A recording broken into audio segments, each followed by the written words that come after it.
بسم اللہ الرحمن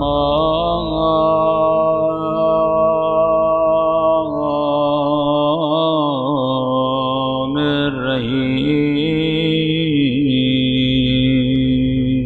کے مقصد کا محور فاطمہ، یعنی شرح عظمت نور پیمبر فاطمہ، اور ان سے پھیلا دین حق، ان سے بڑھی نسل رسول، ان سے پھیلا دین حق، ان سے بڑھی نسل رسول۔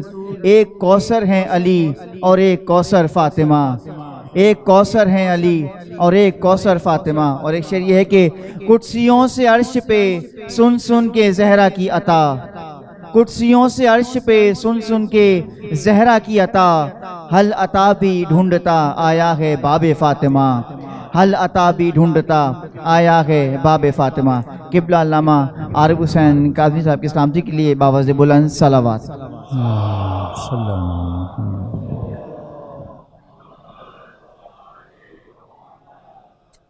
شہدائے ملت جعفریہ کو یاد کرتے ہوئے ایک مرتبہ سورۃ الفاتحہ۔ بسم اللہ الرحمن الرحیم، الحمدللہ رب العالمین الرحمن الرحیم، بسم اللہ الرحمن الرحیم، قل واللہ احد اللہ الصمد،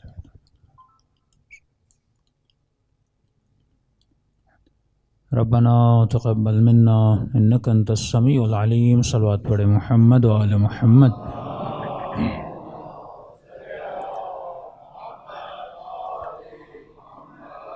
بسم اللہ الرحمن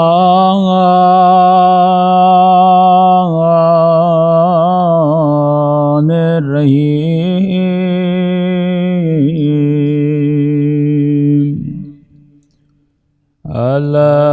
الحمدللہ رب العالمین،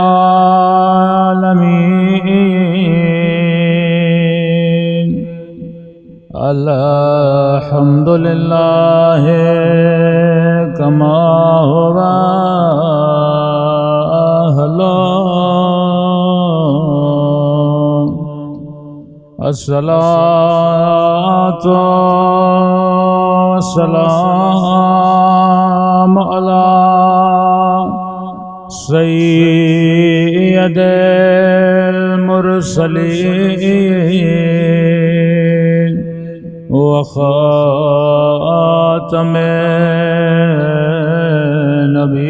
النبیین ابی القاسم محمد، اللہم صلی علی محمد وعلی آلہ طیبین الطاہرین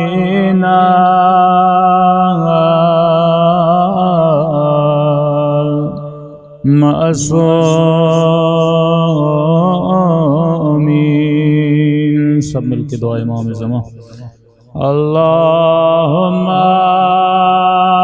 کل ولیک حجت ابن الحسن صلواتک علیہ وعلی فی هذه الساعة وفي كل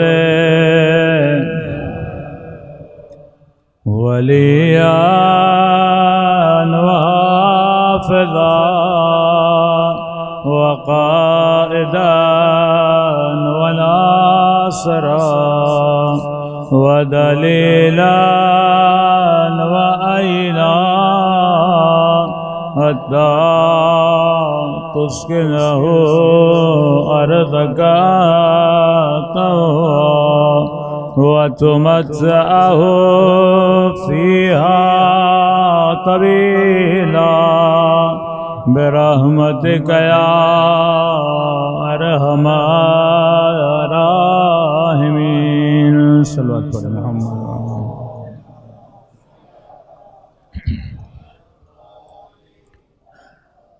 بسم اللہ الرحمن الرحیم رب اشرح لی صدری ویسر لی امری واحلل عقدۃ من لسانی یفقهوا قولی اما بعد فقد قال سبحانہ وتعالی بسم اللہ الرحمن الرحیم قل لا اسألکم علیہ اجرا الا المودۃ فی القربہ صلوات پڑھے محمد وعلی محمد۔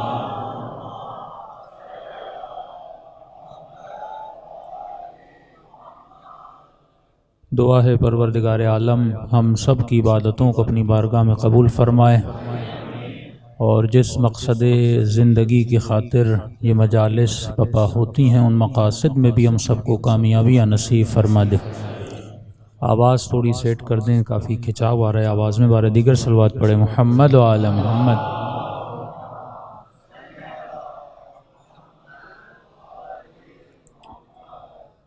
عرض کی آپ کی خدمت میں کہ سب سے بڑی ریولیشن یہ ہوتی ہے کہ آپ معاشرے کی سنتوں کے خلاف قدم اٹھائیں۔ یہ سب سے بڑا کام، سب سے بڑا جہاد ہوتا ہے جو اہل بیت نے اور انبیاء نے انجام دیا۔ سنت کا مطلب یہ کہ اگر کوئی چیز کسی معاشرے کا کلچر بن جائے اور اچانک سے ایک ایسا بندہ آئے جو اس کلچر کی مخالفت کرے، اس کو بڑی مشکلات کا سامنا کرنا پڑتا ہے۔ کبھی پتھر بھی کھانے پڑتے ہیں، لوگوں کی بری باتیں بھی سننی پڑتی ہیں، شاید اولاد بھی گنوانا پڑے۔ تو انبیاء نے جو کام کیا وہ یہ تھا کہ معاشرے کی غلط سنتوں کو آ کر ختم کیا۔ مثلا عرب کا کلچر تھا وہ اپنی بیٹیوں کو زندہ دفن کرتے تھے۔ اس کلچر کو آ کے رسول نے ختم کیا کہ جس معاشرے میں بیٹی کی کوئی عزت نہیں، اسی معاشرے میں رسول اپنی بیٹی کے احترام میں کھڑے ہو جاتے تھے۔ یہ ہے سنتوں کے خلاف چلنا جو عرب کو بہت برا لگتا تھا۔ تب تک آپ کو جناب سیدہ کی مظلومیت سمجھ میں نہیں آئے گی جب تک آپ عربوں کی سنتوں کو نہیں پڑھیں گے۔ ہوتا یہ ہے کہ میں پاکستان میں، کراچی میں یا کسی اور سٹی میں بیٹھ کر میرے ذہن میں خاکہ اپنے معاشرے کا ہے اور میں سوچ اس معاشرے کے بارے میں رہا ہوں تو یقیناً مجھے رزلٹ صحیح نہیں ملیں گے۔ آج کا مسلمان یہ سوچنے پر مجبور ہے کہ کیسے ممکن ہے، یہ تو کرامت سیدہ زینب ہے کہ بی بی نے واقع کربلا کو اتنا پھیلایا کہ آج کا دشمن چاہے بھی تو کربلا سے انکار نہیں کر سکتا۔ ورنہ وہی نظریہ اور عقیدہ جو سیدہ کے لیے ہے کہ بھائی کیسے ممکن ہے، نبی کی بیٹی ہے، اس کے گھر پہ آگ لگ جائے، مسلمانوں کی غیرت کہاں گئی تھی، اس زمانے کے مسلمان یہ کیسے ہونے دیتے، یہ آپ لوگوں کی جھوٹی باتیں ہیں۔ تو یہی جملات امام حسین کے لیے کیوں نہیں ادا کیے جاتے کہ مسلمانوں کی غیرت کہاں گئی تھی، نبی کا نواسہ ہے، بطول کا بیٹا ہے، علی کا بیٹا ہے، خود کہتے ہیں سیدہ شباب اہل الجنت ہے، خود کہتے ہیں کہ یہ اہل قصہ ہے، پھر کیسے ممکن ہے کہ کربلا میں تک و تنہا مارا جائے؟ چلو جنگ تھی تو مردانہ جنگ ہے، جنگ میں قتل بھی ہوتا ہے، لیکن یہ کیسے مسلم ہیں جنہوں نے اپنے نبی کی نواسیوں کو بازاروں میں لایا؟ تو جب تک اس معاشرے کو نہ پڑھا جائے تب تک انسان سمجھ نہیں پائے گا کہ عرب اگر ایسا کرتے تھے تو کیوں کرتے تھے۔ سب سے بڑا مسئلہ عربوں میں تھا وہ عربوں کی سنتوں کا مسئلہ تھا کہ رسول نے جن سنتوں کو آ کر توڑا۔ جاتے جاتے رسول جا رہے ہیں لیکن اپنے لشکر کا جس کو سپہ سالار بنایا، جو جیش اسامہ کے نام سے مشہور ہے، جو جناب زید کے بیٹے ہیں، ان کو بنایا۔ سب سے بڑی مخالفت یہ تھی کہ اللہ کے حبیب بوڑھے بوڑھے بیٹھے ہیں لیکن آپ نے جوان کو بنا دیا۔ تو رسول نے فرمایا کہ تم نے اس کے باپ کی بھی مخالفت کی تھی، تم اس کی بھی مخالفت کر رہے ہو۔ تو تا دم آخر رسول یہی چاہ رہے تھے کہ عربوں کی سنتوں کو توڑا جائے، جو بہت مشکل کام تھا۔ یعنی ان کی سنتوں کو دیکھتے ہوئے اعلان نبوت بھی ہوتا ہے تو 40 سال کے بعد ہوتا ہے، کیونکہ 20 سال میں اعلان نبوت ہوتا کوئی نبی نہ مانتا، 30 سال میں اعلان نبوت ہوتا کوئی نبی نہ مانتا، 40 سال کے بعد اعلان نبوت کیا، کیونکہ جب عمر رسیدہ بندہ ہو جاتا تھا تب جا کے عرب اسے سردار بناتے تھے۔ یہی آپ خلافتوں کا سلسلہ دیکھیں گے کہ خلیفہ وہی بن رہا ہے جس کی ایج زیادہ ہے، اور جب جناب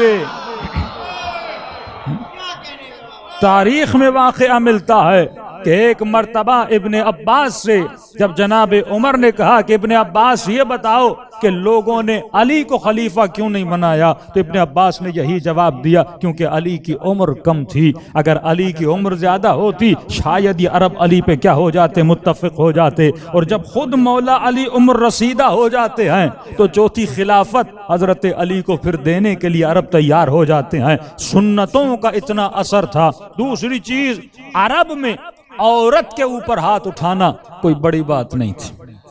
میں ڈیٹیل میں نہیں جاتا، اختلافی مسائل ہیں، آپ تاریخ کو اٹھا کر دیکھیں کہ عورتوں کا مقام کیا تھا۔ عورت کو مارنا، اس کے منہ پہ تماچا مارنا، اور شوہر اتنا مارتے تھے ان کے بچے گر جاتے تھے، تو یہ کوئی نئی بات نہیں تھی کہ عورت پہ ہاتھ اٹھایا جائے۔ تو آج کا معاشرہ یہ سوچتا ہے کہ کیسے ممکن ہے کسی نے کسی خاتون پہ ہاتھ اٹھا دیا، لیکن اس زمانے میں یہ عیب نہیں تھا، ذرا ذرا بات پہ خواتین کو مارا جاتا تھا۔ تو ان سنتوں کو توڑنے کا جو کام کیا وہ یا رسولوں نے کیا یا انبیاء نے کیا یا انبیاء کے بعد اماموں نے انجام دیا، اور سر فہرست اگر کوئی کھڑی ہے اس بی بی کا نام ہے سیدہ فاطمہ الزہرا۔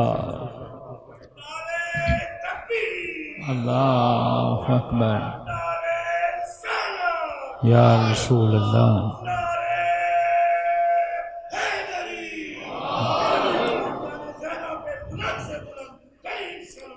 اللہم صلی علی محمد، جسے آپ کلچرل کلیش بھی کہہ سکتے ہیں۔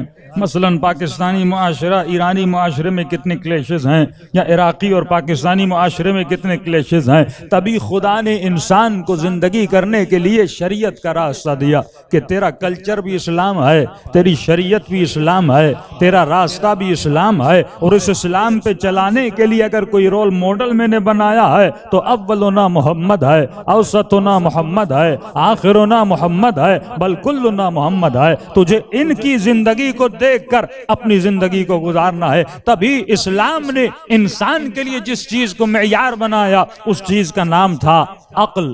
جس نے عقل کو استعمال کیا وہ انسان اسلام کو سمجھ سکتا ہے، لیکن جس نے عقل کو استعمال نہیں کیا تو یہ تاریخ میں جتنی جنگیں بھی دیکھتے ہیں یہ جنگ عقل کی ہے اور جہل کی ہے، اور عقل کل یا رسول ہیں یا آل رسول ہیں، اور ان کے مقابلے میں جو بھی آتا ہے وہ جہالت مکمل ہے۔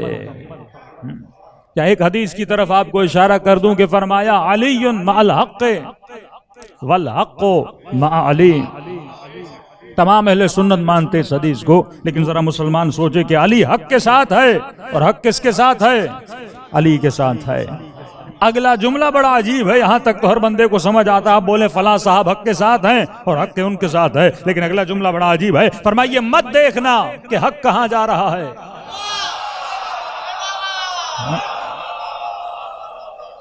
یہ دیکھنا کہ علی کہاں جا رہے ہیں۔ تو آپ سب صاحب عقل ہیں، کسی مفتی کسی مولوی سے پوچھئے قبلہ یہ بات سمجھ میں نہیں آتی، پہلے کہہ دیا کہ حق علی کے ساتھ ہے اور علی حق کے ساتھ ہیں، اگلا جملہ ہماری سمجھ سے باہر ہے کہ یہ مت دیکھنا کہ حق کہاں جا رہا ہے، یہ دیکھنا کہ علی کہاں جا رہے ہیں۔ تو کیا گویا رسول یہ بتانا چاہتے ہیں کہ حق اور علی دو الگ الگ حقیقتیں ہیں؟ کیا یہ بھی ممکن ہے کہ حق کہیں اور چلا جائے اور علی کہیں اور چلے جائیں؟ بھائی جب تک سوچو گے نہیں تب تک اسلام سمجھ میں نہیں آئے گا۔ ایک تو ہمارا المیہ یہ ہے کہ ہم سب ہیں موروثی مسلمان، مجھے شیعت عرصے میں ملی اور فلاں کو سنیت عرص میں ملی۔ ہم نے نہ سنی عقل مندی سے بنے نہ ہم شیعہ عقل مندی سے بنے۔ شیعہ شیعہ کے گھر میں تو شیعہ، سنی سنی کے گھر میں تو سنی، وہابی وہابی کے گھر میں تو وہابی، کرسچن کرسچن کے گھر میں تو کرسچن، کوئی عقلانیت تو ہے ہی نہیں۔ تو جس طرح باپ سے ارث میں کئی چیزیں ملتی ہیں، اسی طرح مذہب بھی ہمیں کیا ملا؟ ورثے میں ملا۔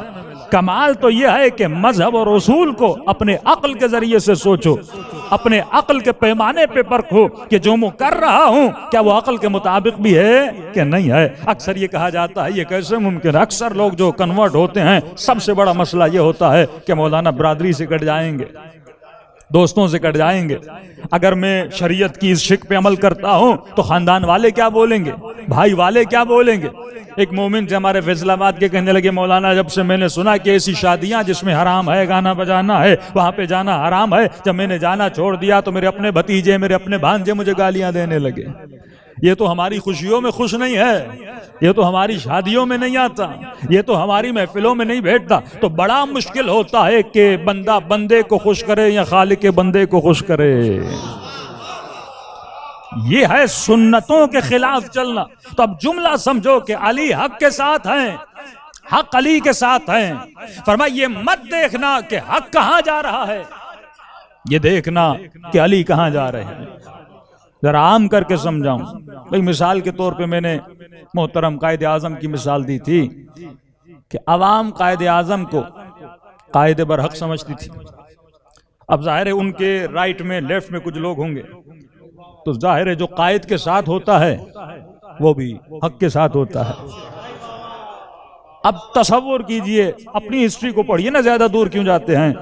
قائد اعظم کا انتقال ہو گیا, خدا غریق رحمت کرے. اب ظاہر ہے پیچھے لوگ رہ گئے, کوئی رائٹ میں کوئی لیفٹ میں. اب جب ان میں اختلاف ہوا تو عوام کی عقیدت تو سب سے وہی ہے جو قائد اعظم کے ساتھ ہے. غور سے سنیے گا. مثلا میں ہوں, میرے 2-3 بیٹے ہیں, 4 بیٹے ہیں, آپ میری وجہ سے میرے بیٹوں کا بھی احترام کرتے ہیں. اب میں دنیا سے چلا جاتا ہوں, اب آپ کے دل میں تو عقیدت وہی ہے نا میرے بیٹوں کے لیے. لیکن اگر ان میں اختلاف ہو جائے, ایک مشرق کی طرف جائے, ایک مغرب کی طرف جائے, تو عوام کیا کرے؟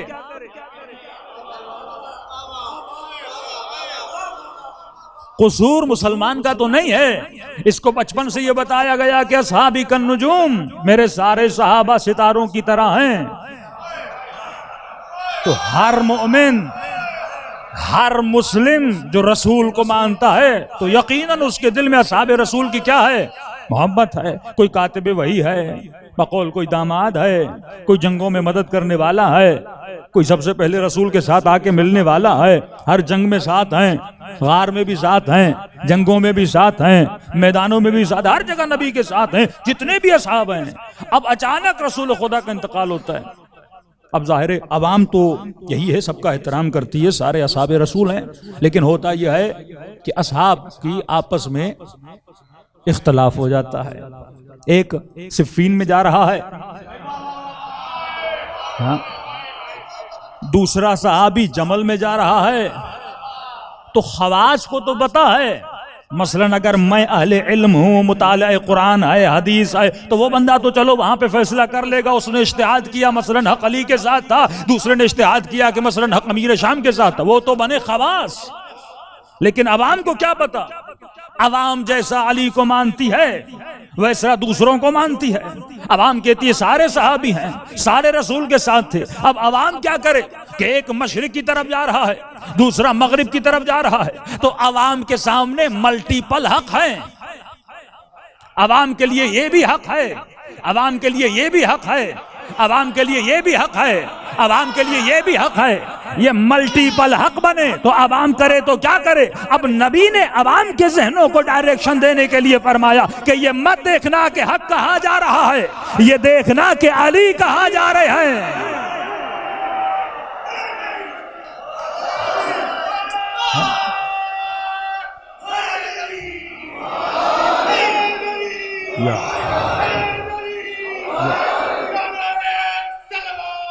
اللہم صلی اللہ محمد. بھائی اور آسان کر دوں تاکہ مثالیں سمجھ میں آ جائیں. ایک ہی سیاسی پارٹی ہو, اس کا ایک لیڈر ہوتا ہے, لیکن جیسے لیڈر بنتا ہے, مثلا جو پیپلز پارٹی کا حال ہوا کہ بہن بھائی آپس میں لڑ پڑے. مثلا مرتضی بھٹو کہیں جا رہے ہیں, بے نظیر بھٹو کہیں جا رہی ہے. اب جس کی عقیدت ہو مثلا بھٹو سے, وہ تو پریشان ہوگا نا.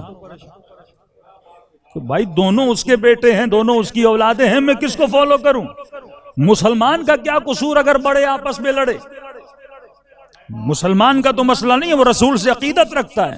اب وہ بیچارہ پریشان ہے کہ صفین میں جائے, عمار کا ساتھ دے یا عمرو عاص کا ساتھ دے. علی کا ساتھ دے، امیر شام کا ساتھ دے. وہ پریشان ہے کہ یہاں بھی صحابی وہاں بھی صحابی. جنگ جمل میں جاتا ہے، مسئلہ اور گھمبیر ہے.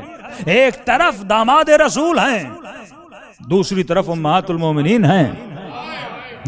مسلمان پریشان، کس کا ساتھ دے؟ یہاں پہ ایک فارمولہ دے دیا امت کو کہ یہ مت دیکھنا کہ حق کہاں جا رہا ہے. جسے تو حق سمجھ رہا ہے اور واقعاً لوگوں نے حق بنایا ہوا ہے، یہ مت دیکھنا کہ حق کہاں جا رہا ہے. میں حق کو علی کی صورت میں ڈھال رہا ہوں. یہ دیکھنا کہ علی کہاں جا رہے ہیں، کیونکہ جہاں جہاں علی جائیں گے وہاں وہاں حق جائے گا. تو جب تک دین میں عقلانیت نہ ہو تب تک بندے کو دین سمجھ میں نہیں آتا. اور آج امت کو الجھایا گیا ہے. یہ تفرقہ بازی، یہ مسلمانوں میں اختلافات، یا مشہور جملہ کہ اپنے عقیدے کو چھوڑو نہیں، دوسرے کے عقیدے کو چھیڑو نہیں، یہ بے انتہا بے وقوفی والا جملہ، بے انتہا بے عقلی والا جملہ. اسلام میں بحث ہے، استدلال ہے، دلیل ہے. قرآن جب شروع کرتا ہے تو دلیل سے شروع کرتا ہے. لَوْ كَانَ فِيهِمَا آلِهَةٌ إِلَّا اللَّهُ لَفَسَدَتَا. تو خدا اپنے وجود پر بھی اگر بات کرتا ہے تو دلیل سے بات کرتا ہے کہ مسلمان اگر دو خدا ہوتے تو عالم میں اور کائنات میں کیا ہو جائے؟ فساد ہو جائے. دو خدا بھی ہوں تو فساد ہو جاتا ہے. اللہ کے دو نمائندے بھی بنے تو فساد ہو جاتا ہے. امت میں فساد کیوں ہے؟ کیونکہ آپ کسی کو نمائندہ مان رہے ہو اور آدھی امت کسی اور کو نمائندہ مان رہی ہے، تو لہٰذا کیا ہوگا؟ فساد ہو جائے گا. تبھی فرمایا کہ اے مسلمانوں وَاعْتَصِمُوا بِحَبْلِ اللَّهِ جَمِيعًا، اللہ کی رسی کو، اللہ کی رسی کو، حبل اللہ فرمایا حبل من اللہ و حبل من الناس. ایک حبل جس کا ایک سرا اللہ کی طرف ہے، دوسرا تیرا کس کی طرف ہے؟ عوام کی طرف ہے. پوچھا گیا حبل من اللہ کیا ہے؟ فرمایا وہ نبی کی طرف سے پیغام آتا ہے. حبل من الناس کیا ہے؟ فرمایا وہ امام کا ہاتھ ہے جو تجھے لے کر جاتا ہے. بیسک اختلاف یہی ہے. اگر عقل پروری کی جائے مسلمانوں میں، اور آپ جو امت مسلمہ کا حال دیکھیں کہ اللہ نے سب سے بڑی نعمت جو انسان کو دی، وہ نعمت کیا ہے؟ نعمت عقل ہے.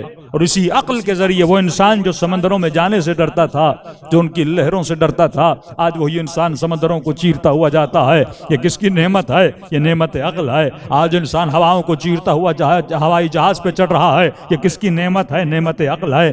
آج اتنی ٹیکنالوجی جو آپ دیکھ رہے ہیں، مختلف سواریوں پہ سوار ہیں، یہ کس کی نعمت ہے؟ نعمت عقل ہے. لیکن فرماتے ہیں کاش جتنا انسان نے اپنی عقل کو مادیات میں استعمال کیا، اے کاش اتنا استعمال اپنے دین میں کرتا، اپنی معنویات میں کرتا، تو آج انسان کا مقام وہ ہوتا جس مقام کے لیے انسان کو پیدا کیا گیا تھا. لیکن انسان نے معنویات میں عقل کو استعمال نہیں کیا، صرف مادیات میں استعمال کیا. انسان نے عقل کو حاکم نہیں بنایا بلکہ خواہشات نفسانی کو حاکم بنایا. یہ یاد رکھیے، جو بھی اہل بیت کے مقابلے میں آیا وہ خواہش نفس کا غلام تھا، کیونکہ اہل بیت عقل کل تھے. رسول کا فرمان ہے اول ما خلق اللہ نوری، یا علی انا و انت، اے علی تم اور میں ایک ہی نور کے بنے ہوئے ہیں. اور عقل وہیں ہوتا ہے جہاں پہ علم ہوتا ہے. تبھی فرمایا انا مدینۃ العلم و علی بابها، میں شہر علم ہوں اور علی میرا دروازہ ہے. تبھی مولا سے کسی نے کہا کہ یا علی، جب پہلی خلافتیں تھی تو مسلمان فتوحات میں جا رہے تھے، اور جب سے آپ خلیفہ بنے ہیں مسلمان آپس میں لڑ رہے ہیں. تو مولا کا تاریخی جملہ،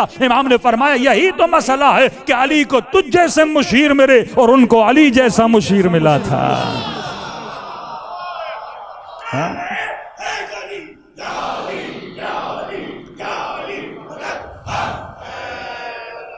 تو جہاں عقل ہو وہاں کامیابی ہوتی ہے. تبھی فرمایا کہ کہہ دے اے حبیب قل لا اسألکم علیہ اجرا الا المودۃ فی القربى. اگر مسلمان اسی ایک آیت پہ سوچے کہ میں تجھ سے کوئی اجر رسالت نہیں چاہتا، آج جو تم اصول اور فروع میں الجھے ہوئے ہو، اگر اس الجھنوں سے نکلنا چاہتے ہو تو اس کا راستہ ایک ہی ہے کہ اے مسلمان، مودت اہل بیت کے دامن کو اپنے ساتھ جوڑ دو. اور میں نے کہا کہ مودت سے پہلی سیڑھی ہے محبت کی. اور محبت کو بھی عقل سے اگر مسلمان سمجھنے کی کوشش کرے کہ محبت اہل بیت سے کرنا یہ ہر انسان کی فطرت کی مجبوری ہے، کیونکہ فطرت کا تقاضا ہے کہ ہر انسان کمال سے محبت کرتا ہے. بھائی 5ویں 6ٹھی 4تھی کلاس کے بچے سے پوچھ لو کہ پاس ہونا چاہتے ہو یا فیل، کیا کہے گا؟ پاس ہونا چاہتا ہوں، اور سندھ کا تو کلچر ہی کاپی ہے.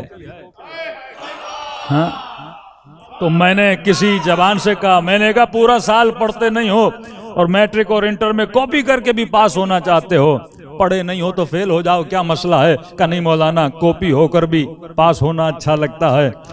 ہاں کیونکہ فطرت کا تقاضا ہے، ناکامی انسان کو اچھی نہیں لگتی، کامیابی انسان کو اچھی لگتی ہے. ہر انسان کامیابی چاہتا ہے، وہ چاہے شارٹ کٹ پا کر اسے کامیابی ملے، کاپی مار کر کامیابی ملے. تبھی کہتے ہیں نا ڈگری تو ڈگری ہوتی ہے، اصلی ہو یا نکلی ہو، ہر انسان ڈگری کے پیچھے ہوتا ہے. اب وہ جعلی ڈگری بنوائے، چاہے قرآن کی جھوٹی آیتیں اپنے اوپر گھاڑ دے، اس کی غلط تفسیر بنا کے اپنی شان میں بیان کر دے، کیونکہ جعلی ڈگری بنانا انسان کو اچھا لگتا ہے، کیونکہ انسان عاشق کمال ہے. جہاں کمال نظر آتا ہے یہ وہاں پہ پہنچنا چاہتا ہے. اب اسے کمال علم میں نظر آیا، یہ عالم بننا چاہے گا. اسے کمال مال میں نظر آیا، یہ مالدار بننا چاہے گا. اسے کمال اچھی ایجوکیشن میں نظر آیا، یہ بڑی بڑی ڈگریاں لینے کے پیچھے چلا جائے گا. اسے کمال کربلا میں نظر آیا، یہ پیدل حسین کی طرف جانا شروع کر دے گا. اسی انسان کو کمال اگر رے کی حکومت میں نظر آیا، یہ قاتل حسین بن جاتا ہے. اسی انسان کو کمال اگر حسن میں نظر آیا، یہ کتامہ کی خاطر علی کا قاتل بن جاتا ہے.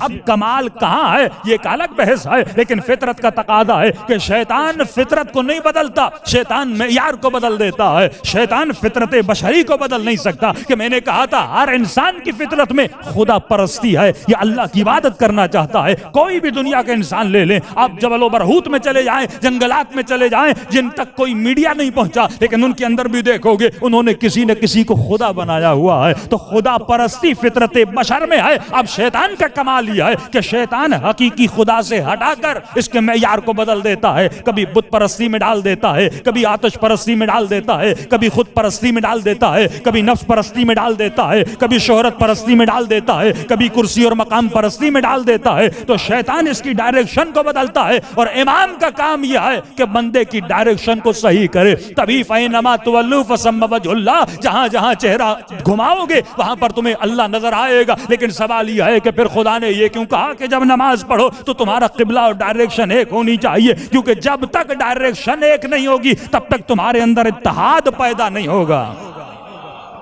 اصل ڈائریکشن کا دکھانا ہے، ورنہ کعبے کی دیواروں میں کیا رکھا ہے، اینٹوں اور پتھروں میں کیا رکھا ہے، یہ اصل تمہیں ڈائریکشن دینے کے لیے کہ اے امت رسول اگر وحدانیت اور واحد ہونا چاہتے ہو، اگر برکتوں سے مالا مال ہونا چاہتے ہو تو تمہارے اندر وحدت ہونی چاہیے، ڈائریکشن ہونی چاہیے. اب اتنا مجمع ہے، اگر یہ مجمع کسی معاشرے میں ریولیشن کو پیدا کرنا چاہتا ہے تو یہ تب تک ریولیشن کو پیدا نہیں کر سکتا جب تک ان سب کی ڈائریکشن ایک نہ ہو. مثلا ایک بندے کے اندر ڈائریکشن مال کی محبت ہے، دوسرے کے اندر شہوت کی محبت ہے، تیسرے کے اندر ڈر کی محبت ہے. اب مختلف ڈائریکشنز ہیں. اب یہاں پہ مولانا نعرہ بلند کریں گے کیا ایک ریولیشن کو لے کر چلنا ہے. جب سب کی ڈائریکشن الگ الگ ہوگی تو کبھی بھی اس معاشرے میں ڈائریکشن نہیں آ سکتی. کربلا والے کامیاب کیوں ہوئے؟ کیونکہ 72 کی ڈائریکشن ایک تھی. جب ڈائریکشن ایک ہوتی ہے تو کربلا بپا ہو جاتی ہے.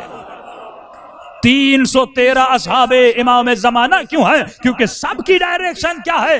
ایک ہے. تو خدا ایک ڈائریکشن میں لینا چاہتا تھا. تبھی فرمایا اے امت محمد اگر ڈائریکشن چاہتے ہو تو اللہ کی محبت، رسول کی محبت اور مودت آل محمد ہے. یہ وہ ڈائریکشن ہے جو تمہیں صحیح سمت میں لے جائے گی. اب ظاہر ہے جس سے محبت ہوتی ہے اس کے لیے قربانی دی جاتی ہے. لیکن اگر یہ بولا جائے کہ چھوڑ دو مشاجرات صحابہ کو، ہم تو سب سے محبت کرتے ہیں، تو کیا کس پہ قربان کرے گا؟ علی بولیں گے یہ قربان کرو، امیر شام بولیں گے یہ قربان کرو. اب بندہ کس پہ کیا قربان کرے؟ جب تک ڈائریکشن نہیں تب تک سمت درست نہیں، اور جب تک سمت درست نہیں تو کیسے قسیم النار والجنت سے جنت کی امید رکھو گے؟ تو انسان صاحب عقل بن. اصل فطرت ہے جس فطرت کو بچانا ہے. تو فرمایا تمہاری زندگیوں کے گزارنے کا جو محور ہے وہ کیا ہے؟ محبت ہے. پوری زندگی اس محبت کے مدار میں گھومتی رہتی ہے. اہل بیت کا کام یہ ہے کہ غلط محبتوں کو نکالیں اور صحیح محبت کو تمہارے دل میں کیا کریں؟ ڈال دیں۔ اب تھوڑا سا ٹیکنیک بتاؤں شیطان کی جس کو مسلمان سمجھ نہیں پاتا اور اس کے جھانسے میں آ جاتا ہے، کیونکہ علم جو ہے وہ مومن کا اسلحہ ہے۔ جب تک ویپن نہ ہو تب تک آپ دفاع نہیں کر سکتے، اس لیے معصومین کا فرامین ہے کہ اے مومن علم تیرا اسلحہ ہے۔ جب تک علم تیرے پاس نہیں ہوگا، علم کی ٹارچ، علم کا لالٹین، علم کی روشنی اگر تیرے پاس نہیں، تب تک تو گویا اندھا ہے جو جہاں چاہے گا تجھے لے کر جائے گا۔ اب اگر میں نے یہ ٹارچ کسی مفتی اور ملے کے ہاتھ میں پہنا دی، اب وہ جہاں چاہے گا مجھے لے کر جائے گا۔ تبھی فرمایا کہ اصول میں نہ کسی مفتی کی تقلید کرنی ہے، نہ کسی مولوی کی تقلید کرنی ہے، اصول میں تجھے اپنے عقل کی تقلید کرنی ہے۔ علم کے ذریعے سے اپنے اصولوں کو، اپنے پلرز کو، اپنی فاؤنڈیشن کو مضبوط کرو۔ اب فروع میں تقلید کرنا واجب ہے، کیونکہ جب اصول سنبھل گئے تو فروع کا مسئلہ بڑا آسان ہے۔ ہمارا ایشو یہی ہے کہ مسلمان نے اپنے اصولوں کو اپنے عقل کی بنیاد پہ مضبوط نہیں کیا۔ تو علم جو ہے اسلحہ ہے مومن کا، جب تک علم نہیں تب تک مومن کا اسلحہ مضبوط نہیں۔ تو فرمایا یہ جو محبت ہے، اب شیطان کیا کرتا ہے؟ شیطان کو پتا ہے کہ انسان وہی کرتا ہے، اس کا جسم اسی ڈائریکشن پہ چلتا ہے جہاں اس کی کیا ہے؟ محبت ہے۔ مثلا کئی واقعات آپ نے سنے ہوں گے، ایک جوان ہوتا ہے، نئی نئی جوانی ہوتی ہے، تو نئی نئی جوانی میں جو جذبات جو ہیں ابھرتے ہیں وہ دو جذبات ہیں، ایک غصہ، دوسرا شہوت۔ یہ عروج پہ ہوتا ہے جوانی میں، اسی لیے معصوم فرماتے جس نے اپنے عقل کے ذریعے سے ان دو پاورز کو کنٹرول نہیں کیا۔ کمال اہل بیت کیا ہے؟ وتواصوا بالحق وتواصوا بالصبر، یہ کمال اہل بیت ہے۔ کسی جوان نے کہا مولانا یہ کیسے ممکن ہے کہ مولا علی کے گھر پہ آگ لگ جائے اور علی تلوار نہ اٹھائے؟ میں نے کہا یہی تو کمال علی ہے۔ تلوار اٹھانا کمال علی نہیں ہے، ایک شجاع کا تلوار نہ اٹھانا یہ اس کا کمال ہے۔ بھائی ایک بندے کو غصہ آتا ہی نہیں، اگر وہ صبر کرے تو کیسا کمال؟ مثلا ایک جھوپڑی میں رہنے والے فقیر کو لے کر آؤں، بولوں تو فقیرانہ زندگی گزار، اس کے لیے تو کمال نہیں ہے نا، وہ پہلے سے فقیرانہ زندگی گزار رہا تھا اور پھر بھی فقیرانہ زندگی۔ لیکن ایک بنگلو میں رہنے والا، لگژری لائف اسٹائل گزارنے والا، جو ایسی روم سے کبھی نکلا نہیں، اسے بولا جائے کہ تپتی ہوئی دھوپ میں تجھے حج کرنا ہے، اس کے لیے مشکل ہے نا۔ اسے بولا جائے کہ تجھے میدان جنگ میں 20 دن 30 دن دھوپ میں رہنا ہے، لڑنا ہے، اب یہ صبر کرے، اس کے لیے کمال ہے۔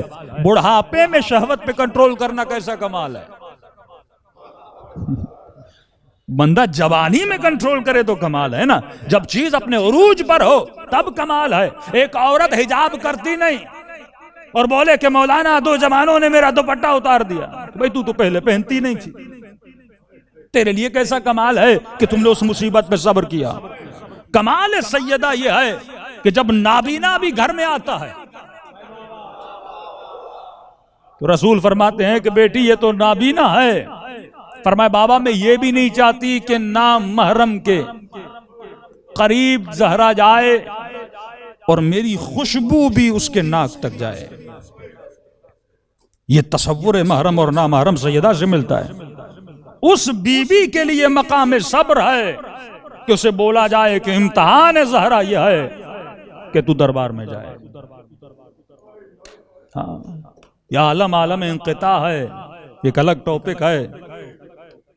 کمال ابراہیم یہ ہے کہ جب بیٹا پیدا ہو اور اتنے سالوں کے بعد جب چھوڑ کے گئے تھے اور واپس آئے، اسی رات خواب دیکھیں کہ ابراہیم اس بیٹے کا گلا کاٹنا ہے۔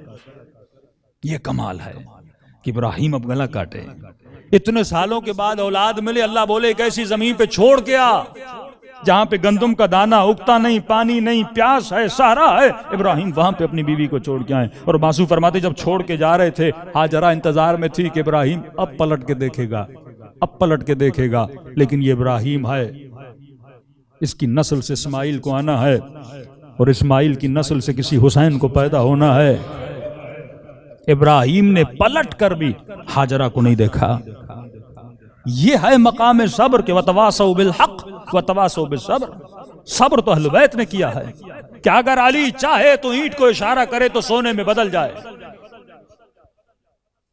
لیکن یہودی کے باغ میں کام کریں، طاقت کے ہوتے ہوئے طاقت کو استعمال نہ کرنا، ایک بھی سیدزادی اگر بد دعا دیتی، خود سیدہ سلام اللہ علیہا اگر ان عربوں کو بد دعا دیتی تو نیست و نابود ہو جاتے، طاقت کے ہوتے۔ بھائی سب سے بڑا صبر تو خدا نے کیا نا، اس دھرتی پر کتنی مخالفت ہے پروردگار عالم کہ ذرا سیاروں پہ اور جہازوں پہ سفر کرو تو پتا چلتا ہے کہ پوری کائنات ایک نقطہ ہے، اور نقطے کے اندر اس ذرے کی کیا حیثیت ہے، اور یہ ذرہ پورے یونیورس کے خالق کے سامنے سینہ تان کے کھڑا ہو جاتا ہے کہ خدا میں تیری مخالفت کروں گا، لیکن وہ رب دیکھتا رہتا ہے کہ جی لے، قیامت کا دن بھی تو آئے گا۔ اثر یہی ہے، کمال اہل بیت یہی ہے کہ صبر کریں۔ اب شیطان کیا کرتا ہے؟ شیطان کو پتا ہے کہ اس کے اندر ایک محبت کا جذبہ ہے، جوانی میں آتا ہے، مختلف جذبات اس کے وجود میں امٹ پڑتے ہیں۔ ریاست کی محبت تھی جس نے لوگوں کو دشمن اہل بیت بنائے۔ 70,000 ممبروں سے مولا علی کو برا بھلا کہا گیا۔ میڈیا کی طاقت تو دیکھیے اس زمانے کا میڈیا، کہ جب لوگوں کو پتا چلتا ہے کہ علی کی شہادت مسجد میں ہوئی تو تعجب کر کے کہنے لگے ہم نے تو سنا تھا علی نماز ہی نہیں پڑھتے، تو علی کا کیا کام تھا مسجد میں جانا؟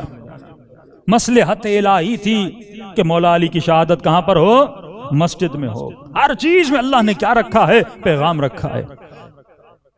اور یہ جملہ یاد رکھیے معصومین کا کہ فرماتے ہیں ایک وقت آئے گا مومنین پریشان ہوں گے، مسلمین پریشان ہوں گے، کبھی کبھی باطل اتنا ابھر کے آتا ہے کہ لوگوں کو لگتا ہے کہ یہ حق ہے۔ اس زمانے میں فرمائے مومنوں گھبرانا نہیں، قرآن کی آیت ہے، فرمایا جو باطل ہے اس کی مثال جو ہے وہ جھاگ کی طرح ہے، یا ایک محاورہ آپ اردو میں سنتے سراب، دور سے نظر تو آتا ہے پر ہوتا نہیں ہے۔ آپ صرف میں کپڑے دھوتے ہو اوپر کیا جمع ہو جاتی ہے؟ جھاگ۔ نظر تو بہت آتی ہے لیکن بائی ٹائم آہستہ آہستہ وہ جھاگ اتر جاتی ہے اور پانی خود کو ظاہر کر دیتا ہے۔ حق کی مثال پانی کی طرح ہے۔ یہ ممکن ہے کہ زمانے کا میڈیا کئی سالوں تک حق کو چھپائے، لیکن ایک دن آئے گا کہ یہ جھاگ ختم ہو جائے گی اور حق ظاہر ہو جائے گا۔ تو آج جو سعودی عرب کی جھاگ اتنے سالوں سے مسلمانوں کے ذہنوں پہ چڑھی ہوئی تھی،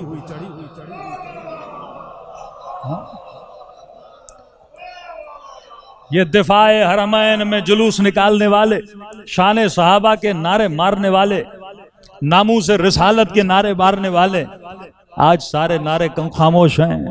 آج غیرتیں کہاں گئی ہیں؟ تو یہ وہ جھاگ تھی جو لوگوں کو نظر آ رہی تھی، اور آج بھی حق آپ کو نظر آتا ہے کہ کتنی مصیبتیں شیعوں پر آئیں، کتنے مظالم امریکہ نے اور اسرائیل نے شیعہ حکومتوں پہ کیے، لیکن آج تک بھی وہ حق پہ کیا ہیں؟ ڈٹے ہوئے ہیں۔ تو وقت یہ نقاب ہے جو لوگ اپنے چہروں پہ لگاتے ہیں، اور کتنی دیر تک نقاب لگے گا؟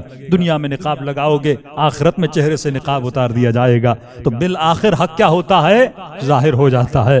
تو یہ آپ کے لیے ایک خبر خوش بھی ہے کہ ظلم نے اپنے چہرے سے آج نقاب اتار دیا ہے۔ جب تک پالیسیز تھی انہوں نے وحدانیت خدا کا، توحید کا نعرہ مارا، اپنے علاوہ ہر کسی کو مشرک اور کافر مانا، کفر کے فتوے دیے، قتل کے فتوے دیے، اور آج وہی محافظان حرم اور خانہ کعبہ اور مدینہ کس چیز کے محافظ بنے ہوئے ہیں؟ انڈیا کی فحاشی کے محافظ بنے ہوئے ہیں، اس کے ناچ گانے کے محافظ بنے ہوئے ہیں۔ تو یہ پہلے سے ویسے ہی تھے لیکن اپنے چہروں پہ نقاب لگایا ہوا تھا۔ یہ تو وقت ہے اور امام زمانہ ہے جس نے ان کے چہروں سے نقاب اتار دیا ہے۔ تو کبھی معصوم فرماتے ہیں گھبرانے کی ضرورت نہیں ہے۔ ہاں اندھیرا آ جاتا ہے، اتنا اندھیرا ہوتا ہے کہ تجھے کچھ نظر نہیں آتا، بس تو یہ کبھی کبھی احساس کرتا ہے کہ ہر جگہ سیاہی سیاہی ہے، اور اتنے سالوں سے سن رہے ہیں کوئی امام ہے، کوئی امام زمانہ ہے، اہل بیت ہیں، تو فرماتے ہیں اس اندھیرے میں بھی خدا ایک چھوٹا سا نور نقطے کے برابر بھی ظاہر کرتا ہے، تاکہ مومنین کے وجود میں یقین پیدا ہوتا رہے کہ میرا مذہب حق تھا اور میں حق پہ زندگی بسر کر رہا ہوں۔ تو فرمایا شیطان شیطان کا کمال یہ ہے کہ شیطان یاد رکھنا سب سے پہلے تمہاری محبتوں کو چینج کر دیتا ہے. اب یہ تمہیں فوکس کرنا ہے کہ مجھے کس چیز سے محبت کرنی ہے. دو چیزیں ہیں، ایک ہے عقل، ایک ہے خواہشات نفسانی. خواہشات نفسانی کا جب غلبہ ہوتا ہے انسان دشمن اہل بیت اور دشمن خدا بن جاتا ہے، اور جب عقل کی حکمرانی ہوتی ہے تو انسان میں سمے تمار بن جاتا ہے، انسان ابو ذر غفاری بن جاتا ہے، انسان سلمان فارسی بن جاتا ہے. اصل چیز ہے عقل کی حکمرانی. اب تجھے یہ دیکھنا ہے کہ میں جو ان پہ تبرہ کر رہا ہوں، تبرہ کا مطلب یہ ہے وہ لوگ جن کے اوپر نفس کی حکمرانی تھی، اور تولا کا مطلب یہ ہے وہ لوگ جن کے اوپر عقل کی حکمرانی تھی. اہل بیت کا تولا کیا جاتا ہے کیونکہ اہل بیت عقل کل تھے، اور ان کے دشمنوں پہ تبرہ کیا جاتا ہے کیونکہ ان کے وجود پر خواہشات نفسانی کی حکومت تھی. اب سوال یہ ہے کہ تو کس میدان میں کھڑا ہے؟ کیا تیرے اوپر عقل کی حکمرانی ہے یا تیرے اوپر نفس کی حکمرانی ہے؟ تجھے یہ دیکھنا ہے تیرے دل کی ڈائریکشن کیا ہے. تو یہ جو واجب و حلال و مستحب و مکروہ ہے یہ خدا کیوں بتاتا ہے؟ بھائی اللہ کو کیا ملتا ہے میری بھوک سے؟ کہتا بندہ صبح سے شام تک بھوکا رہے. اللہ کو کیا ملے گا؟ میری نماز پڑھنے سے خدا کو کون سا کمال مل جائے گا کہ بندہ نماز پڑھے اور خدا کو؟ میرے چوتھے امام کے جملے ہیں، انا اقل الاقلین بل اقل من الذرہ. اے خدا میں سب سے چھوٹا ہوں بلکہ ایک ذرے سے بھی چھوٹا ہوں. اب اس ذرے کو جو کمال عطا کرتا ہے وہ وجود پروردگار عالم ہے. اب سوال یہ ہے اللہ مجھ سے روزہ کیوں رکھواتا ہے؟ اللہ مصیبتیں کیوں دیتا ہے؟ وہ صرف اسی لیے دیتا ہے تاکہ تمہارے وجود میں عقل کی حکمرانی آ جائے. اے جماعت، جب تو باڈی بلڈنگ کرتا ہے تمہارے بازو کے مسلز کیا ہوتے ہیں؟ مضبوط ہوتے ہیں. اسی طرح برین کے مسلز بھی کیا ہونے چاہیے؟ مضبوط ہونے چاہیے. ایک علی والا جب نگاہ حرام کے سامنے کھڑا ہو جائے اور غلام نگاہ حرام بن جائے، اسے یہ حق نہیں کہ مجلس میں آ کے بولے میں غلام علی ہوں. غلام علی ہو تو تمہارے اوپر عقل کی حکمرانی ہو. یہ جوان رات کے اندھیروں میں جب موبائل اٹھائے اور اس کی نگاہیں حرام کی طرف پلٹ کے جائیں، یہ خاتون جب بازاروں میں چلے اور جلوہ گری کرے، اس کے سر سے دوپٹہ اتر جائے، اسے یہ کہنے کا حق نہیں ہے میں سیدہ زہرا کی غلام ہوں. نہیں، تو غلام نہیں ہو سکتی، تو غلام نفس ہے. یہ تولا اور تبرہ کا میدان ہے. شیعہ وہی ہوتا ہے جس کے اندر تولا بھی ہے تبرہ بھی ہے. تولا کا مطلب یہ ہے عقل کی حکمرانی، اور تبرہ کا مطلب یہ ہے کہ نفس پہ لعن و طعن کیا جائے، اور جن لوگوں نے نفس کو مانا تھا ان کے اوپر کیا کیا جائے؟ تبرہ کیا جائے. اب دیکھیے شیطان کس ٹیکنک سے بندے کے اوپر کھیلتا ہے. اللہ نے آپ کو ریئل ہیروز دیے، اللہ نے آپ کو حقیقی ہیرو دیے. ہیرو کسے کہتے ہیں؟ جس کے اندر صفات کمالیہ. آپ کے 4 بیٹے ہیں لیکن ایک سے آپ بڑا پیار کرتے ہو. کیوں؟ آپ کہتے مولانا یہ بڑا نیک ہے، صالح ہے، نمازی ہے، سخی ہے، پڑھائی میں بڑا تیز ہے، لہٰذا مجھے اس سے کیا ہے؟ محبت ہے. بندوں سے کیوں محبت ہوتی ہے؟ ہاں پہلے محبت ہوتی ہے حسن کی وجہ سے. مثلا پھر بندہ شادی کرے، اگر عورت بد اخلاق ہو، بدتمیز ہو، تو وہی محبت آہستہ آہستہ کم رنگ ہوتی جاتی ہے. کیوں؟ کیونکہ اس کے اندر کمال اب نظر نہیں آتا. لیکن اگر بندہ خوش اخلاق ہو، صفات کمالیہ جسے بولتے ہیں، صفات حسنہ جس کے اندر بڑھتی جائیں، اتنی انسان کے اندر کیا ہوتی جاتی ہے؟ محبت. معصوم فرماتے ہیں سفر کرو تاکہ مومن کا پتہ چلے. آپ نے سفر کیا، آپ کو پتا چلا یہ بڑا ایثار کرنے والا، قربانی دینے والا، خدمت کرنے والا اہل بیت کا خادم ہے، آپ کی اتنی کیا بڑھے گی؟ محبت بڑھے گی. تو اہل بیت میں صفات کمالیہ ہیں. ایک بھی بری صفت آپ کو اہل بیت کے اندر نظر نہیں آتی، کیونکہ معصوم ہیں، سخی بھی ہیں، علم سے مالا مال بھی ہیں، صبر اپنے کمال پر ہے، عبادت اپنے کمال پر ہے، لہٰذا بندہ ان کا کیا ہوتا ہے؟ عاشق ہوتا ہے. تو جہاں پر بھی ایسی شخصیات ہوں آپ اس کے کیا بنتے ہیں؟ عاشق بنتے ہیں. تو اب غور کیجیے گا، اللہ نے آپ کو ریئل کریکٹر دیے. یعنی خواتین میں اعلیٰ ترین کریکٹر ڈھونڈنا چاہیں تو خدا نے سیدہ فاطمہ جیسا کریکٹر دیا. جوانوں میں اگر کریکٹر ڈھونڈنا ہے تو کربلا میں آؤ، خدا نے تجھے علی اکبر جیسا کریکٹر دیا. بچیوں میں اگر کریکٹر ڈھونڈنا ہے تو خدا نے آپ کو جناب سیدہ سکینہ جیسا کریکٹر دیا. بھائی کی بھائی سے محبت دیکھنی ہے تو آؤ، کربلا میں خدا نے جناب حضرت عباس جیسا کریکٹر تجھے عطا کیا. تو ہمارے پاس کریکٹرز کی کمی نہیں ہے، بہترین کریکٹر آپ نے دیا. لیکن شیطان بھی تو چاہتا ہے نا کہ آپ محبت کرو، لیکن شیطان کو پتا ہے کہ بندہ محبت کرتا ہی کمال سے. تو اب وہ با کمال کریکٹر کی طرف لے جائے تو پھر وہ یہ تو وہی کام ہوا جو اہل بیت کا کام. اب شیطان یہ تو نہیں بولے گا ابراہیم سے محبت کرو، عیسیٰ و موسیٰ سے محبت کرو، مولا علی و حسن سے محبت کرو۔ اب شیطان کیا کرے گا؟ شیطان کو فیک کیریکٹر بنانے، جھوٹے کیریکٹر بنانے۔ اب ان جھوٹے کیریکٹر سے آپ کو کیا کروانی ہے؟ محبت کرو۔ یہ جعل حدیث کا جو ٹاپک ہے، بڑا ٹاپک ہے کہ ایسے ایسے کیریکٹر جو کری کیریکٹر تھے، جھوٹی حدیث ان کے لیے گاڑی گئی۔ اب ایک بندہ چاہے آپ یزید سے محبت کرو تو یہ تو نہیں بولے گا نا یزید ظالم تھا، فطرت کا تقاضا ہے بندہ ظالم سے محبت نہیں کرتا۔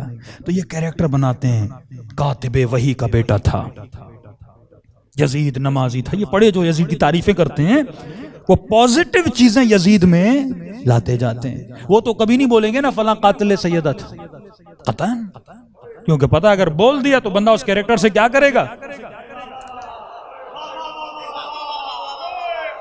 کوئی اس کیریکٹر سے محبت نہیں کرے گا۔ وہ ہمیشہ کیا کرتے ہیں؟ فیک کیریکٹر کو۔ مثلا ایک نعت خواں تھا اہل سنت کا، مجھے تو حیرت لگی، اس نے اپنا اسٹوڈیو بنایا، بڑا کام کر رہا ہے ابھی۔ تو پہلے اہل بیت کی وہ بریلوی مائنڈ سیٹ ہے، وہ سعودیہ کا مخالف ہے۔ ریال پہ اس نے ایک نعت بنایا تھا، یہ چکر ریال کا ہے۔ تو پھر میں نے دیکھا اس نے نعت بنایا کہ میرے رسول کا فرمان ہے کہ معاویہ مجھ سے ہے، میں معاویہ سے ہوں۔ نعت اس کی نیٹ پہ پڑی ہوئی ہے۔ اب کوئی اسے پوچھے ریفرنس کہاں سے ہے؟ ریفرنس نہیں ہے۔ کئی ایسی جھوٹی حدیثیں گاڑی گئیں تاکہ فیک کیریکٹر میں اندر کوالٹیز پیدا کی جائیں۔ اب ظاہر ہے مسلمان جب سنے گا رسول نے فرمایا ہے تو اس کے دل میں کیا پیدا ہوگی؟ محبت پیدا ہوگی۔ فطرت کا تقاضا ہے، جہاں جہاں کمال ہے وہاں وہاں محبت ہے۔ اب ان کو چھوڑیے، ذرا فلموں کی طرف آئیے۔ یہ فلموں میں جو ایک ہیرو اور ہیروئن کا کیریکٹر بنایا جاتا ہے تو کبھی یہ نہیں دکھایا جاتا اس ہیرو کے مقابلے میں ویلن ہوتا ہے۔ ویلن مطلب وہ بندہ جس کے اندر گندی صفات ہیں، ہیرو مطلب وہ بندہ جس کے اندر اچھی صفات ہیں۔ تبھی چھوٹے سے چھوٹا بچہ بھی انگریزوں کا اسپائڈر مین سے محبت کرتا ہے، بیٹ مین سے محبت کرتا ہے، آئرن مین سے کیا کرتا ہے؟ محبت کرتا ہے۔ حالانکہ آپ سب کو پتا ہے کہ جتنے بھی فلمی کیریکٹر ہیں وہ سارے فیک ہیں۔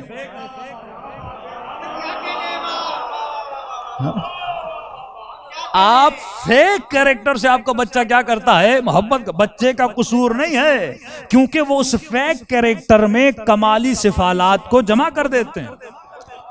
مثلا دکھاتے ہیں اسپائڈر مین ایک بہادر کیریکٹر ہے، غریبوں کی مدد کرنے والا ہے، لوگوں کو مصیبتوں سے بچانے والا ہے۔ ویلن کا کیریکٹر یہ ہوتا ہے کہ شہر کو نقصان دینا، لوگوں کے ناموس اور عزت کو نقصان دینا، لوگوں کے گھروں کو آگ لگانا، لوگوں کو لوٹ لینا۔ یہ کیریکٹر برا کیریکٹر ہوتا ہے، اور اس کے مد مقابل میں ایک فیک کیریکٹر بنایا جاتا ہے، اور اس فیک کیریکٹر میں اچھی کوالٹیز ڈالی جاتی ہیں کہ مثلا وہ گنڈوں کو مار رہا ہے، وہ لوگوں کو مال دے رہا ہے، تو لہٰذا اس بچے کو کیا ہو جاتا ہے؟ اس کیریکٹر سے محبت ہو جاتی ہے۔ مثلا پچھلے زمانے میں بزرگوں کو یاد ہوگا زورو کا کیریکٹر ہوتا تھا تو چور، لیکن آپ اس کیریکٹر سے محبت کیوں کرتے تھے؟ کیونکہ امیروں کا مال لوٹتا تھا اور غریبوں میں جا کے تقسیم کر دیتا تھا۔ تو جہاں جہاں اچھی صفات ڈالی جاتی ہیں بندہ اس کیریکٹر سے کیا کرتا ہے؟ محبت کرتا ہے۔ تو یہ شیطان کا کام تھا کہ اس کے بجائے کہ انسان عاشق علی بنے، دنیا کو اسپائڈر مین کا عاشق بنا دیا جائے۔ ڈائریکشن آپ کی ہٹائی جا رہی ہے کارٹونز کے ذریعے، موویز کے ذریعے، ڈراموز کے ذریعے۔ یہ سارا ڈرامہ جو آپ دیکھتے ہیں یہ سارے فیک کیریکٹرز ہیں۔ ترکی کا ڈرامہ ہو یا کوئی بھی ہو، ارطغرل ہو یا ارطغرل کا باپ ہو، یہ سارے فیک کیریکٹرز ہیں جو آپ کے ذہنوں میں ڈالے جاتے ہیں۔ اب اس کے مطلب میرا بچہ 10 گھنٹے، 20 گھنٹے، 40 گھنٹے، 80 گھنٹے فیک کیریکٹر کا عاشق بنے۔ امام زمانہ نہیں بولیں گے تو اتنے گھنٹے میرا عاشق کیوں نہیں بنتا؟ جب اللہ نے تجھے ریئل کیریکٹر دیے ہیں۔ اب شیطان کیا کرتا ہے؟ آپ کو ڈائیورٹ کرتا ہے، کس کی طرف؟ فیکنس کی طرف۔ اب آپ کی پوری محبت کہاں لگتی ہے؟ ایک فیک کیریکٹر میں۔ اب ہوتا کیا ہے؟ جس کیریکٹر سے محبت ہوتی ہے بندہ اس کیریکٹر کو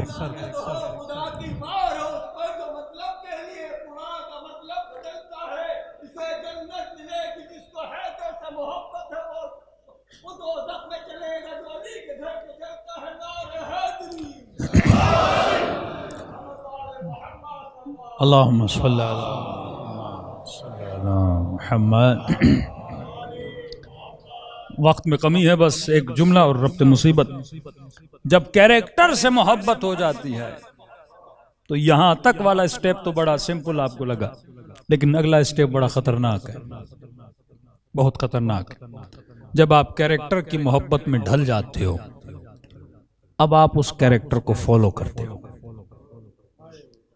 وہ جیسے کپڑے پہنے گا آپ پہنو گے، وہ جس اسٹائل میں بات کرے گا آپ کرو گے. اب اس کیریکٹر کے ذریعے کیا کیا جاتا ہے؟ نوجوانوں کو گمراہ کیا جاتا ہے. آج سوال یہ ہے کہ میری ماں بہن جب لباس پہنتی ہے یہ کس کیریکٹر کو فالو کرتی ہے؟ آج میرا جوان جب کپڑے پہنتا ہے یہ کس کیریکٹر کو فالو کرتا ہے؟ جب لفظ فیشن آتا ہے تو اس کا مطلب یہ ہے کہ میرا رول ماڈل دنیا کے کیریکٹر ہیں، میرا رول ماڈل اہل بیت علیہ الصلوۃ والسلام نہیں ہے. میں نے اہل بیت کے کیریکٹرز کو مجلس تک محدود کر دیا. اس کیریکٹر کی میری زندگی میں زیادہ آنا جانا نہیں ہے. میری زندگی میں کن کیریکٹرز کا آنا جانا ہے؟ جو فیک کیریکٹر ہیں، جو شیطان نے بنائے. اس زمانے میں بنو امیہ نے فیک کیریکٹر بنائے. آج کے زمانے میں یہ لشکر ابو سفیان یا سفیانی لشکر آئے گا، یا دجال امام کے زمانے سے پہلے آئے گا، ظہور سے پہلے آئے گا.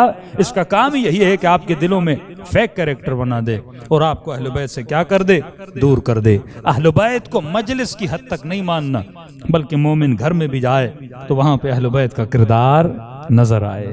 یہ جوان آفس میں جائے، اس کا دکان اگر کسی بازار میں ہونا تو لوگ پوچھیں کہ بھائی کس دکان سے خریداری کروں، تو سب لوگ یہ بولے کہ ان 10 دکانوں میں جو ایک دکان ہے یہ علی والے کا ہے.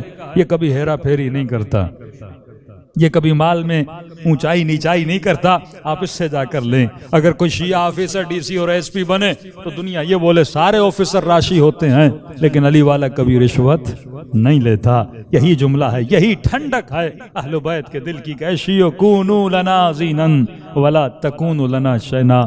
مصیبتیں اٹھائیں، تکلیفیں اٹھائیں، لیکن ان تکلیفوں کا مرہم کیا ہے؟ ہاں، سیدہ نے اتنی تکلیفیں اٹھائیں، لیکن کوئی تو مرہم ہوگا نا. بی بی کی تکلیف کا ایک ہدف، ایک مقصد، ایک ریولیشن کو لے کر چلے تھے. یعنی اس پوائنٹ سے چلے تھے اور ایک پوائنٹ پر امت کو لا کے کھڑا کرنا تھا. آج آپ اسی راستے کے چلنے والے ہیں اور آپ کو اس پوائنٹ تک پہنچنا ہے. اور جب محنت کرنے والے کا مقصد پورا ہوتا ہے، ایک شہید کیوں ہوتا ہے؟ تاکہ اسلام کا نام بلند ہو جائے. کوئی اپنے ملک کے لیے قربانی دیتا ہے، لیکن اگر وہ قربانی دے اور اس ملک والے غداری کریں تو شہید کا خون رائے گاں جاتا ہے. سیدہ نے قربانی دی ہے. اس قربانی کا صلہ کیا ہے؟ کہ جوان ولایت والی زندگی گزارو، عقل والی زندگی گزارو. جنہوں نے نفس کی اتباع کی انہوں نے بیوی کی پسلیاں توڑی. جو خواہش نفس کے عاشق بنے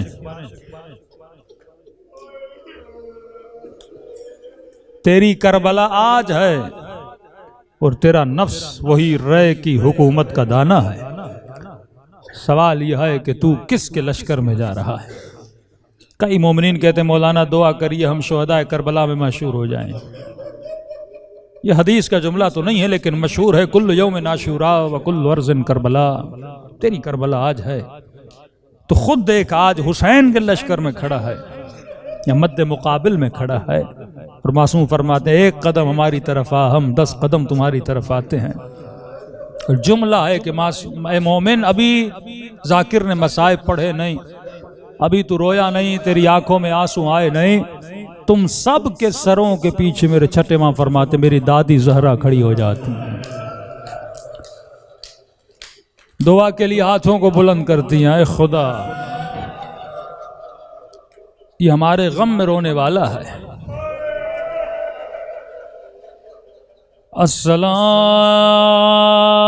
السلام علی آل حسین وعلی علی ابن الحسین وعلی اولاد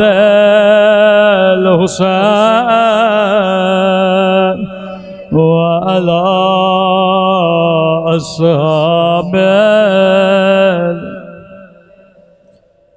میرا سلام ہو زینب کی یتیمی پہ،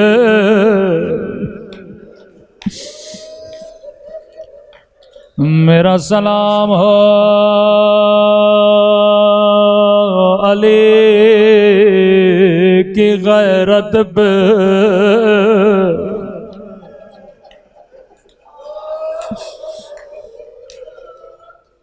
علماء فرماتے ہیں اول مظلوم مولا علی ہے،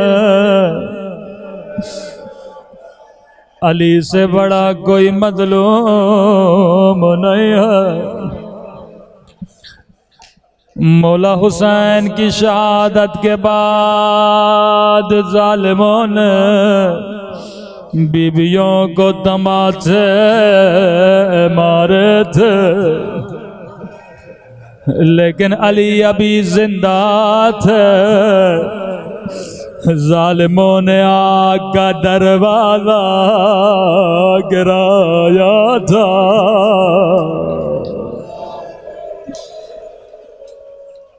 غیرت مند جوان بیٹھے ہو، میں آپ سے ایک سوال کروں گا، اگر بند گلی میں آپ کے سامنے کوئی آپ کی ماں کو تماچا مار، مومن بتا تجھ پہ کیا گزرے گے؟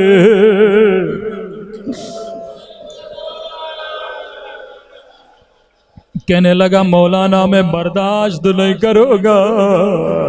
میں نے کہا تصور کرو حسن پہ کیا گزرے، حسین پہ کیا گزرے۔ دو مومن مولا کی خدمت میں آئے، کہنے لگے یا علی ہم دونوں کا ایک سوال ہے، ہمیں جواب نہیں مل رہا۔ کیسا سوال؟ کہ مولا سوال یہ ہے مرد کے لیے سب سے بڑی مصیبت کیا ہے؟ امام نے کہا بتا کیا ہے؟ کوئی کہنے لگا یا علی اگر مرد بے اولاد ہو۔ امام نے کہا یہ مصیبت نہیں ہے، کہ مولا قرض دار ہو۔ امام نے کہا یہ مصیبت نہیں ہے، کہ اگر یتیم ہو جائے۔ امام نے کہا یہ بھی بڑی مصیبت نہیں ہے۔ کہنے لگے یا علی آپ خود بتائیے۔ کہتا ہے جیسے کہ علی آپ خود بتائیے۔ کہتا علی کے چہرے کا رنگ سفید ہوا، ایک مرتبہ زمین پہ بیٹھے پھر کھڑے ہوئے، آنکھوں سے آنسو جاری ہوئے، کہنے لگے یا علی غلطی ہوئی ہو معاف کریے گا۔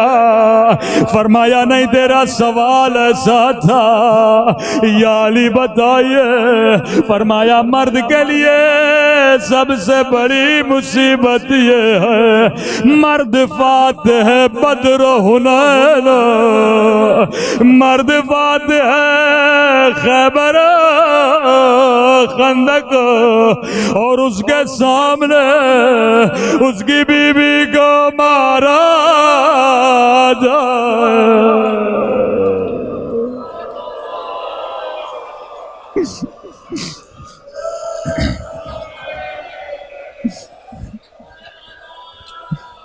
اس کی بیوی کو مارا جائے، وصیت رسول کا پابند ہو۔ کیا کیا گزرے میرے مولا علی پر، دوڑی دوڑی فضائیں یا علی جلدی آئیے، سیدہ نے آپ کو بلایا ہے۔ مولا جیسے گھر میں پہنچے، سیدہ مصلی پہ تشریف فرما گئے۔ روایت کے جملے بی بی تسبیح بھی نہیں پڑھ سکتی تھے، ظالموں نے بازو توڑا تھا۔ کفزہ باہر چلی جاؤ، میں علی سے اکیلے میں کچھ باتیں کرنا چاہتی ہوں۔ جیسے مولا غائب فرمایا یا علی میں تھوڑی دیر کی مہمان ہوں۔ اتنا سننا تھا علی کا کلیجہ ہلا۔ فرمایا زہرا جان یہ باتیں نہ کرو، تیرے بعد علی کی زندگی نہ رہے گی۔ اگلے جملے نے مولا علی کو تڑپا دیا۔ فرمایا علی جان میں تھوڑی دیر کی مہمان ہوں۔ علی اگر کوئی غلطی ہوئی ہو تو مجھے معاف کر لینا۔ عزیزو غلطی کا نام سننا تھا، علی زار و قطار رونے لگے۔ فرمایا زہرا آپ اور غلطی، ارے میں علی شرمندہ ہوں، میرے گھر میں آپ نے پھٹا ہوا لباس پہنا، میرے گھر میں چکیاں پیسی، ارے میں علی شرمندہ ہوں، میرے گھر میں آپ پہ آگ کا دروازہ گرایا گیا۔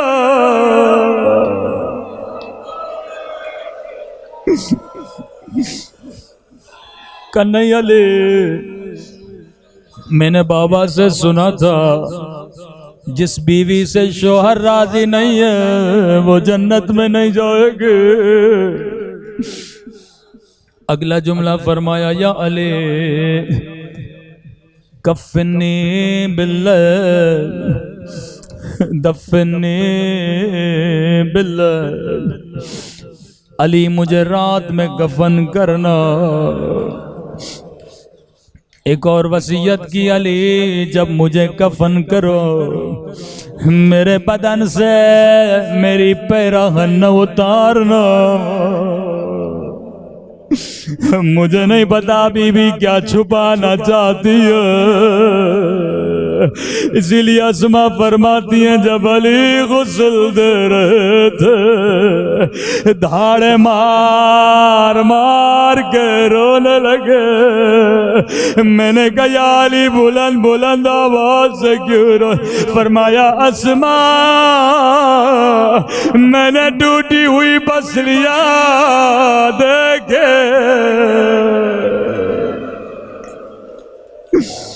مجھے نہیں پتا تھا ذرا مجھ سے کیا چھپا رہی ہے۔ بس آخری جملے زحمت تمام، غسل دیا، کفن دیا، گھر کے صحن میں سیدہ کا جنازہ۔ ایک مرتبہ مولا نے کہا بچوں ماں سے خدا حافظ کر لو۔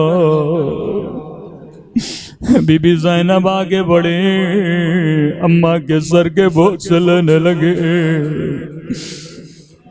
ام کلثوم آگے بڑھی، اماں کے چہرے کے بوسے لینے لگے۔ حسن آگے بڑھے، ماں کے ہاتھوں کا بوسہ لینے لگے۔ ایک مرتبہ امام نے فرمایا حسین اماں سے جا کر خدا حافظ کرو، لیکن حسین اپنی جگہ سے نہیں اٹھ رہے، رو کر کہنے لگے کلمینی یا اماں، اماں اپنے حسین سے باتیں کرو، جب تک بلاؤ گی نہیں میں نہیں آؤں گا۔ روایت کے جملے ہیں ایک مرتبہ بند کفن کھلے، دو ہاتھ باہر آئے، آجا میرے لال، آجا میرے سینے سے لگ جا۔ مولا حسین آپ بھی یتیم ہوئے، ماں نے سینے سے لگایا، اے کاش کوئی کربلا سکینہ کو سینے سے لگاتا، کبھی شمر تماچے مارتا تھا، کبھی ظالم تھا دیانے الا لعنت اللہ علی القوم الظالمین۔ پروردگار سیدہ کی مظلومیت کا بادشاہ ہمارے مولا اور آقا امام کا ظہور فرما، ہم سب کو مولا کے اعوان و انصار میں شریک فرما۔ ربنا تقبل منا انک انت السمیع۔